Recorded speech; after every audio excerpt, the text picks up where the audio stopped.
Welcome back, everyone, to Unlocking English, the podcast where we make learning English, well, less scary and more fun. I'm John. And I'm Jane, and today we're diving deep into something really important for so many of our listeners, English for absolute beginners. You know, that moment when you're just starting out and everything feels, honestly, a bit overwhelming. Overwhelming is an understatement, right?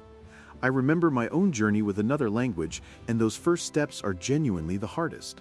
You're trying to figure out where to even begin, what to focus on, and how not to get completely lost in a sea of new words.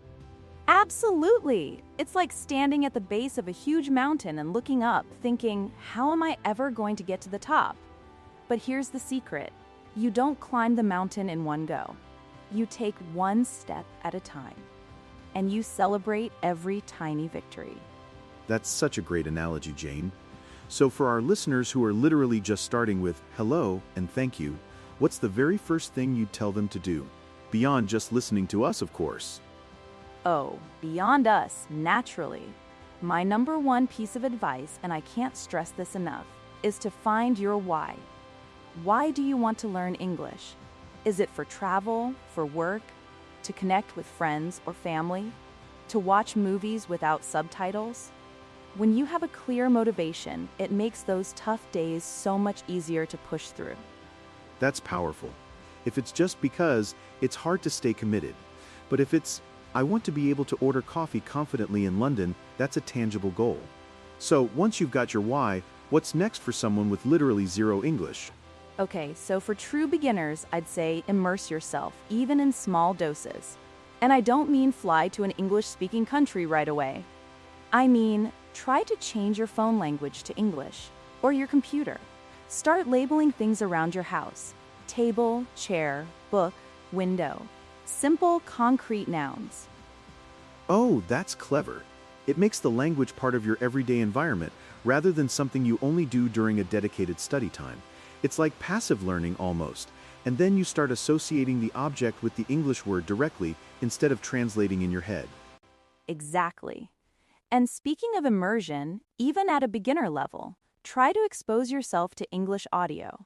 It doesn't mean you'll understand everything, or even most things, but it gets your ears used to the sounds, the rhythm, the intonation. Maybe find a children's cartoon in English, or simple songs. Children's cartoons are brilliant. They often have very clear, simple language and visual cues that help you understand what's happening. Peppa Pig, for example, is surprisingly effective for language learners. I've heard that from so many people. Oh, Peppa Pig is a classic for a reason.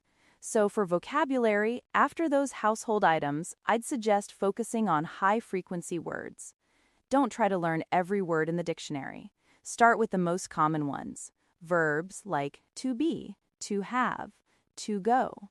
Adjectives like big, small, good, bad, and basic greetings. And how do you suggest learning those words? Flashcards? Apps? Writing them down 100 times? All of the above, honestly, but with a twist. Don't just learn table, learn a table, or this is a table. Try to learn words in context, even if it's just a tiny phrase. It helps solidify the word in your mind and shows you how it's used. Apps like Duolingo or Memrise are great for this because they often present words in simple sentences. That's a key point.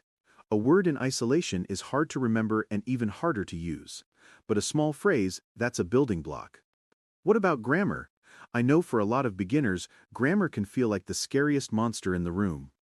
Oh, totally. And my advice for absolute beginners is, don't obsess over grammar, seriously. Focus on communicating first. You can be understood with imperfect grammar. Think about it, native speakers make grammar mistakes all the time. Start with the very basics. I am, you are, he is.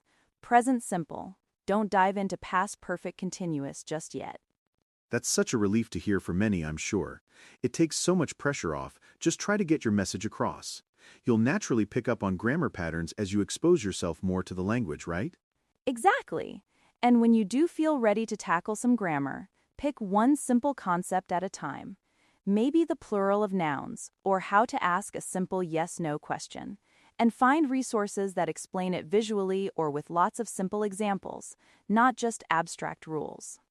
I think a big fear for beginners, and something that stops a lot of people from even trying, is the fear of making mistakes, the fear of sounding silly. Oh, that's such a universal fear, and it's completely natural. But here's the thing. Everyone who has ever learned a language has made mistakes. Countless mistakes. It's how you learn. Think of mistakes not as failures, but as opportunities to get better. If you're not making mistakes, you're probably not trying hard enough, honestly. That's such a liberating thought. Embrace the mistakes. So, for someone who's just learning those first few words, how do they start speaking, even if it's just to themselves? Speaking is crucial, even at the earliest stages. Start with repeating words and phrases you hear. If you're watching that children's cartoon, repeat what they say. Say the English names of objects around your house out loud. This is a chair. I am Jane. Simple declarative sentences. And practicing pronunciation. It doesn't have to be perfect from day one, but getting close helps with being understood. Are there any specific things beginners should pay attention to with English pronunciation? Good point. English can be tricky because the spelling doesn't always match the sound. I'd say, focus on a few key sounds that might be different from your native language. For example, the w sound or the v sound, or even vowel sounds like iv versus v sound. Don't try to perfect everything, just become aware of the differences. And listening again, which we touched on. It's not just about understanding, but also about hearing those different sounds and intonations. Your brain starts to map them out.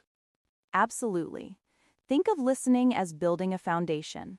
The more you listen, the more you pick up on the natural rhythm, stress, and pronunciation, even if you don't consciously realize it.